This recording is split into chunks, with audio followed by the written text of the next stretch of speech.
tadi Mas Romi sempat menggambarkan bagaimana seharusnya bisa dilihat oleh mata publik apa nepotisme yang terjadi sampai kemudian proses pencalonan Gibran gitu.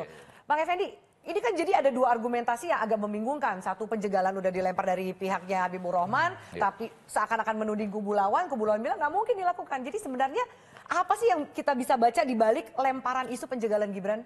Ya kalau boleh kembali dulu ya, Gibran belum aman, besok ada keputusan. Karena besok ada keputusan MK. Ya, jadi kembali ke situ sebelum ke pertanyaan Afi, MK bagi saya mau MK ini dikembalikan ke kita pribadi dulu aja sebelum berhadapan dengan dua kelompok ini yaitu memeriksa kewarasan saya gitu.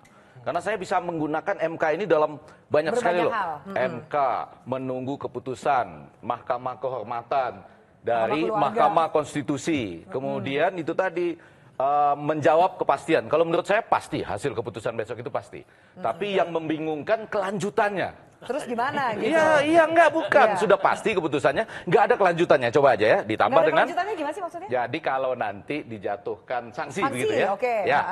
Terus banding misalnya. Ya kan? Peraturannya belum ada. Jadi nggak ada. Jadi tuh membingungkan kelanjutannya baru masuk ke sekarang nih. Dijelasin dulu. Pasti apa? Oh pasti, saya nanti akan kasih tahu pasti. Tapi pasti karena kita tidak bisa MK juga menjegal kekuasaan. Karena MK juga, memangnya kekuatan Anda apa? Mau menjegal kekuasaan yang begitu besar ini gitu. Ini paling nunjuknya ke sana. Ya ini kebetulan kan di sini. Sebelah. Ini kekuasaan. Kekuasaan sementara ini kekuasaan. Ya kan? Yang berkuasa kita. Loh, ini yang menarik. PDIP loh. Ini yang menarik. PDIP. Ini kita bicara capres dan cawapres kan? Menteri-menterinya ada di PDIP, di kita bicara kabinet Jokowi. Cawapres 2024. Kelihatannya kekuasaan di sini. Ya kan? Ternyata belum sepakat. Belum sepakat. Kelihatannya kekuasaan di sini. Jadi Anda mau menjegal kekuasaan, MK juga. Memangnya kekuatan Anda apa? Paling Anda seperti Palestina. Ya kan? Saling berdoa, saling berangkulan. Tapi bukan itu intinya. Yang pertama, saya mau bilang, ini sandiwaranya harus memeriksa kewarasan saya sendiri aja. Saya nggak ajak siapa-siapa. Misalnya, ada, itu disebut hakim ya? Dari MK itu. Mahkamah Kehormatan hakim juga kan? Ya mungkin hakim. Nah, dia menyatakan hakim yang memeriksa perkara itu terlalu banyak berbicara di luar sidang. Dia sendiri berbicara di luar sidang. Enggak, maksud saya jangan dong. Anda kan ingin menegakkan kehormatan. Iya, siapalah dari MK itu. Dia mengatakan yang itu banyak berbicara di luar sidang. Dia sendiri berbicara di luar sidang. Nah gimana dong? Dia melakukan sesuatu yang... Saya jadi bingung, ini bagaimana saya sedang memeriksa kewarasan saya sebagai MK. Nah, terus yang kedua, nanti ini ada keputusan. Saya yakin ada kepastian. Kepastiannya adalah? Kepastian itu Gibran maju. Gibran akan maju karena dari keputusan MK ini nggak akan berpengaruh. Misalnya ya, keputusannya adalah dijatuhi hukuman. Yang paling berat apa? Dipecat. Ya Pak Romi ya. Atau dijatuhi hukuman sanksi berat.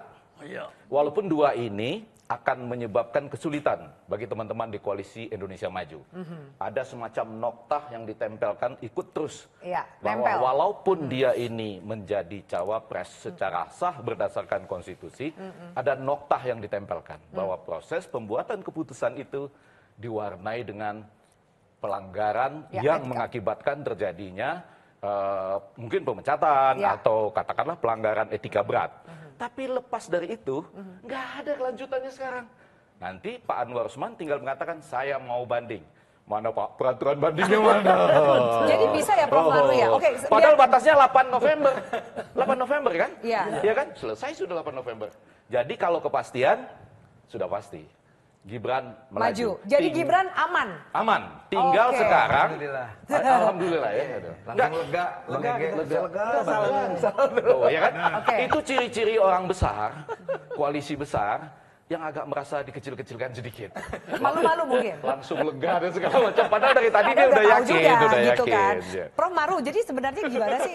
Saya lempar dulu ke Prof Maru. Prof Maru, jadi sebenarnya gimana sih kalau kemudian ini banyak yang melihat, wah MK nanti memberikan keputusan akan berdampak pada proses pencalonan Gibran.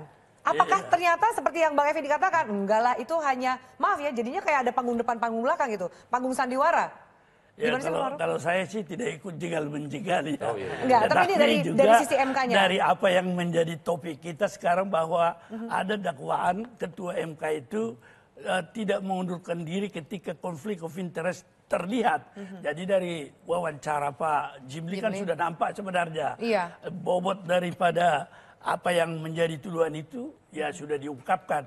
Tetapi apa yang akan dijatuhkan itu menjadi problem nanti. Apakah dia akan memutuskan bersalah, melanggar melanggar itu kode etik, kemudian dalam apa yang menjadi hukuman itu bisa jadi boleh memecat. Tetapi kalau dipecat ketua saja, apakah ruang lingkupnya itu tidak dia pengaruhi juga? Kalau ini terbukti, dia Yang lain, tidak hakim-hakim mungkin yang lain? sendiri kan? Apakah dia mempengaruhi juga? Saya kurang tahu apa itu menjadi bagian dari pembicaraan. Tetapi intinya kalau sudah terbukti menurut Pak Jimli telah ada pelanggaran etik di situ, terutama tentang konflik of interest, dia tidak mundur. Maka di dalam undang-undang kekuasaan kehakiman jelas disebutkan putusan itu cacat. Nah kalau putusan cacat, Apakah bisa berlaku? Tetap. ya ini menjadi persoalan. Putusan yang cacat kalau di pengadilan tidak pernah bisa dilaksanakan. Kalau istilah teknisnya non-executable. Nah sekarang Tidak bisa dieksekusi ya. KPU sudah merubah PKPU-nya Iya. sesuai dengan putusan MK. Meskipun ini boleh nanti dibawa lagi ke Mahkamah Agung untuk diuji lagi, itu menjadi banyak kelihatan yang tidak pasti memang. Problem ini tentunya ya kalau saya mengatakan hampir-hampir kita nanti kalau ada kebuntuan seperti ini, we are at the brink of constitutional crisis, bisa jadi terjadi. Pak Hakim kita yang mulia, itu kalau Pak Anwar Usmannya banding misalkan lah ya, salah satu Emang memang ada nama lah. ruang Pak Anwar Salah Usman satu bisa dari banding? mereka banding misalnya? Ada memang di dalam peraturan MK nomor 1 PMK nomor 1 itu ada yang disebutkan lembaga banding, tetapi tidak diatur apakah hak banding itu ada dan kemudian apa kewenangan banding itu boleh membatalkan itu. Ini juga menjadi persoalan berat. Kalau misalnya hakim majelis kehormatan banding, apakah itu Pak Anwar lagi sebagai ketua MK yang melantik, membentuk, ya kan? membentuk karena dia sudah Jadi semua dinyatakan kembali bersalah. ke Anwar Usman sebagai ketua MK gitu ya Prof. Maru ya? Apa itu kembali? Jadi Ya. itu juga merupakan sesuatu yang agak aneh begitu. Oke, Orang oke. sudah dihukum, Mas Roni atau Mas Roni, dia saya minta membentuk tanggapan lagi. dari Ya. penjelasan Prof. Maru tadi bahwa ternyata tadi udah Salman bilang aman, dengar dari penjelasan Prof. Maru belum tentu aman loh. Ini kan seperti Gimana Mas Roni? peribahasa, biarkan anjing menggonggong, kafilah tetap berlalu. Jadi ketika nanti para pendekar-pendekar hukum Nusantara ini bertarung dengan pasal, bertarung dengan hukum acara, tapi the show must go on. Show yang mana nih? Artinya proses pencalonan capres dan cawapres yang kemudian PKPU-nya kemarin juga sudah diaminkan oleh Komisi 2 DPR, Betul. ini akan terus berjalan. Jadi kalau tadi Ya. Prof. Effendi mengatakan Gibran akan jalan terus, dugaan saya juga akan Akan sama. seperti itu. Mengapa? Karena memang di Undang-Undang Dasar dikatakan final and binding begitu. Ya.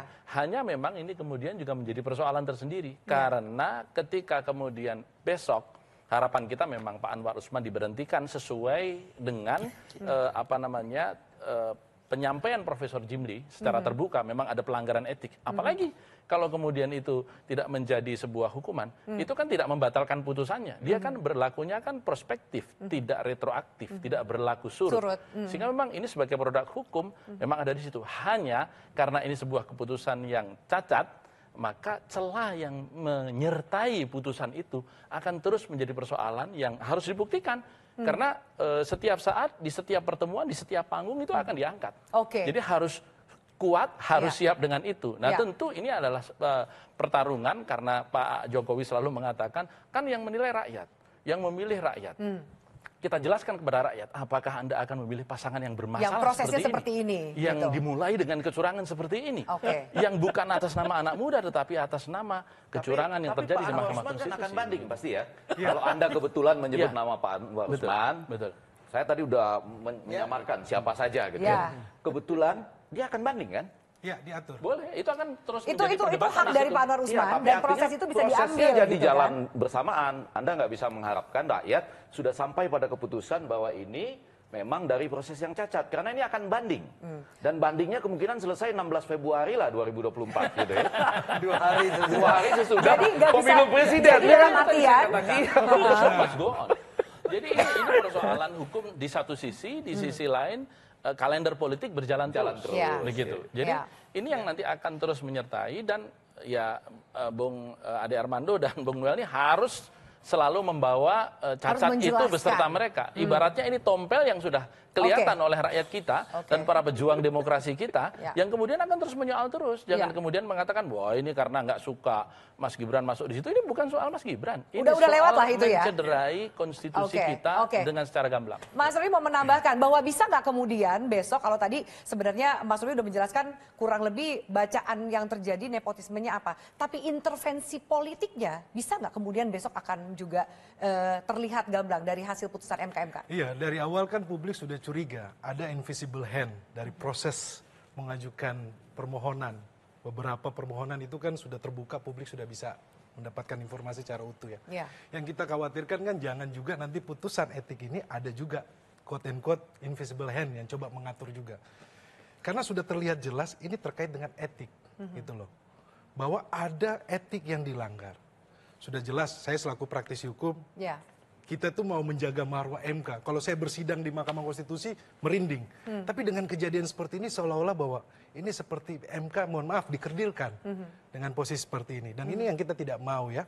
Dalam posisi ini saya lihat bahwa apa yang kita mau ke depannya adalah supremasi hukum benar-benar berdiri tegak. Nah inilah momennya. Dan saya percaya bahwa majelis kehormatan bisa memutus sesuai dengan fakta-fakta yang terjadi yang terungkap. Anda yakin bahwa tidak akan ada bebas besok putusan yang dibacakan dari intervensi atau invisible hand manapun? Kami harus yakin, karena inilah harapan kami yang terakhir. Kami sebagai anak muda tidak mau terjadi seperti ini. Kedepannya hukum dipermainkan, Mbak.